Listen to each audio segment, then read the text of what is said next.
People think that strength lies in a loud voice. But have you ever heard the silence of a sparrow? What could a bird possibly say? And how did that one moment stop a man from ending everything? This is the story of the sparrow's advice. Today, she's going to give you a piece of advice that could change your life. Nestled at the edge of the forest. His hands were calloused from decades of hard work, but his heart, it had grown hollow. He had given everything to life: sweat, sacrifice, sincerity. Yet every door he knocked remained shut. Projects would fail, friends would betray, and society would laugh at his silent endurance. He had dreams once of crafting his own furniture brand, of building a legacy with his two bare hands. But over the years, poverty had crushed those dreams into dust. Zayan had reached the edge, literally and metaphorically. One early morning, when the sun had barely touched the sky and mist covered the cliffs near the forest, he stood silently, staring into the abyss below. No one would miss him, he thought. Not even the village that ignored him. The world had already labeled him a failure. Tears welled up, and he took one step forward. And then, flutter. A little sparrow landed on a rock beside him. It was nothing more than a small brown bird, its feathers slightly ruffled, its chest rising and falling quickly with breath. Zayan barely glanced at it, but the sparrow chirped, not once, not twice, but again and again, until Zayan finally looked at it, annoyed. "What do you want?" he muttered bitterly. "Even animals won't let me die in peace." But then something strange happened. The sparrow tilted its head, stared directly into Zayan's eyes, and chirped in a way that seemed intentional. And then the bird flew off, not far, just a few feet ahead, stopping on another rock, looking back, as if asking him to follow. Zayan paused. Maybe it was madness. Maybe grief had finally broken him. But something about that bird made him curious. Instead of jumping, he stepped back and followed the sparrow. What began as a strange distraction turned into an unexpected journey.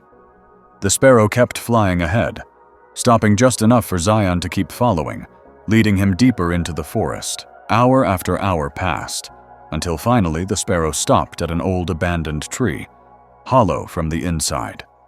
Zayan approached, and inside the hollow trunk, he saw something he hadn't seen in years. Wood.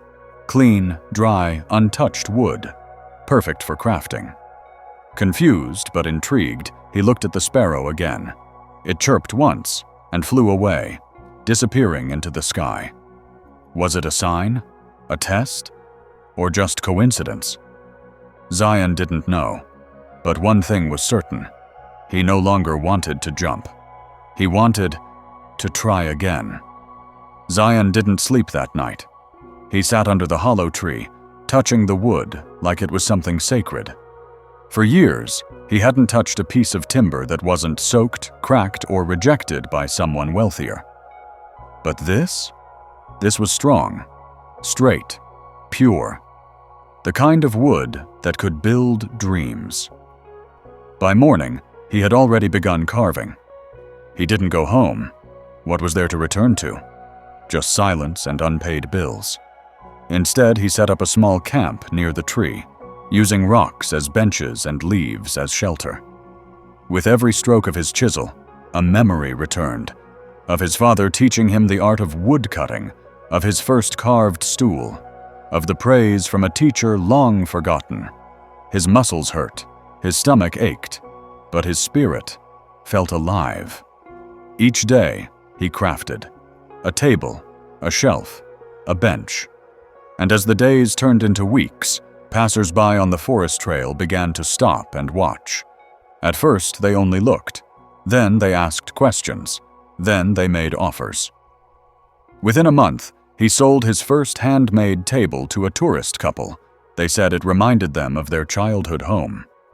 That night, Zayan wept, not from sadness, but relief. The world hadn't ended. It had waited, but the tests hadn't ended either. One morning, after a powerful storm, Zayan returned to the hollow tree only to find part of it broken, half his tools gone in a mudslide, and many of his carvings damaged beyond repair. His hands trembled. That hopelessness, that shadow from the cliff's edge. It returned like an old ghost. And that's when, like before, the sparrow came back. This time it landed on the broken branch. It didn't chirp. It simply sat there. And then, slowly, it began collecting twigs again, one by one, rebuilding a small nest on the broken part of the tree. Zayan watched, stunned. The bird had lost everything. But it didn't cry, didn't fly away. It started again. And in that moment, Zayan whispered to himself, "If a sparrow doesn't give up, then who am I to surrender?" So he stayed. He gathered what remained. He cleaned, repaired, rebuilt. He worked twice as hard, not just for survival, but for meaning. 6 months later, the forest trail had turned into a little marketplace. Local artists and vendors had joined him. Tourists returned every weekend. Zayan, once forgotten, now had a name painted on signs: the Forest Carpenter. But in the heart of that forest, he never forgot the sparrow. He built a wooden sculpture of it, life-sized, and placed it at the base of the tree where it all began. Not as decoration, but as a reminder. A year passed, then another, and with time, Zayan's fame spread beyond the forest. His handcrafted furniture was now sold in cities. Social media influencers featured his designs. Bloggers wrote about the carpenter who carved his destiny from the heart of the woods. He was invited to workshops, interviews, podcasts. Offers flowed in, partnerships, factory expansions. Even investors who once mocked him now wanted in. And for a while, Zayan stayed grounded. He remembered the sparrow, remembered the cliff, remembered the hollow tree. But slowly, almost silently, the seed of pride was planted. It began with small decisions. He hired staff to carve for him, while he managed vision. Then came the studio in the city, air-conditioned, glass walls, nothing like the rough warmth of the forest. Soon he was surrounded by compliments, but not truth. The forest stall was now abandoned. Even the wooden sparrow statue had gathered dust. One day, a young man from his village, a boy Zayan once mentored, came to visit him in the city studio. "I'd love to learn from you again," the boy said. Zayan smiled, but it was a different kind of smile. "I don't do teaching anymore," he replied coldly. "Too many things on my plate." The boy lowered his head and left. That night, Zayan couldn't sleep. His chest felt heavy. He stepped onto his balcony, looked into the noisy skyline, and realized something was missing. He hadn't heard birds in a long time. Not a single sparrow. The next morning, driven by a restlessness he couldn't name, Zayan returned to the forest. He wore polished shoes now, a tailored shirt, and expensive sunglasses. The path he once knew felt unfamiliar under his modern steps. When he reached the tree, he stopped. It was no longer a place of peace. The tree had withered, unused, unvisited. The wood had been stripped from its core by others who came to copy his success. The ground was littered with trash from careless tourists. And the sparrow? Nowhere in sight. But something else was waiting for him. Something sharp. In the hollow of the broken trunk, he saw a cracked piece of wood he once carved. Faded words still etched on it. "Success without soul is just noise in a quiet forest."